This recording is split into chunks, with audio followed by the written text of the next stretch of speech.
નમસ્કાર, આપ જોઈ રહ્યા છો સ્પાર્ક ટુડે ન્યૂઝ। હરણી તળાવમાં થયેલ દુર્ઘટનાને લઈને મૃતકો જે છે તેમને શ્રદ્ધાંજલિ આપવા all India DSO, all India MSS અને ઓલ ઇન્ડિયા ડીવાયઓ દ્વારા રેલવે સ્ટેશન પાસે કડક બજારની સામે મીણબત્તી સાથે કાર્યક્રમ યોજવામાં આવ્યો, જેમાં મોટા પ્રમાણમાં તમામ જે લોકો છે તેઓ ઉપસ્થિત રહ્યા હતા। કાલે જે વડોદરામાં હરણી તળાવમાં જે દુર્ઘટના બની એમાં 2થી વધારે બાળકોની મૃત્યુ થઈ છે। આખો વડોદરા અહીં નહીં, આખો ગુજરાત શોકમાં છે।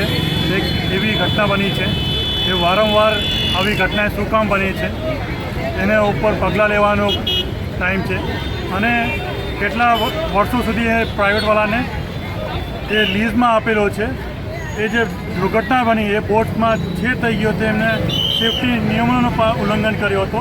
એમના કોઈ સેફટી બેલ્ટ નથી પહેરેલી બાળકોને અને જેમાં માત્ર 16ની કેપેસિટી બેસાડી શકતા હતા, એની જગ્યાએ 26થી વધારે બાળકોને એમાં બેસાડીમાં આવ્યો હતો।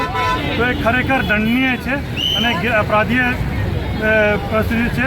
એના કારણે અમે માગણી કરીએ છીએ કે એ જે કોન્ટ્રાક્ટર છે એમને સામે સખતમાં સખત પગલાં લેવામાં આવે, એમને બ્લેકલિસ્ટ કરવામાં આવે અને ફરીથી જ્યારે પણ આવા કોન્ટ્રાક્ટ આપવામાં આવે તો એ ચોક્કસ તપાસણી કરવું જોઈએ કે એમની પાસે ઇક્વિપમેન્ટ છે, એમની જે બોટો છે એ સારી કન્ડિશનમાં છે કે નહીં છે।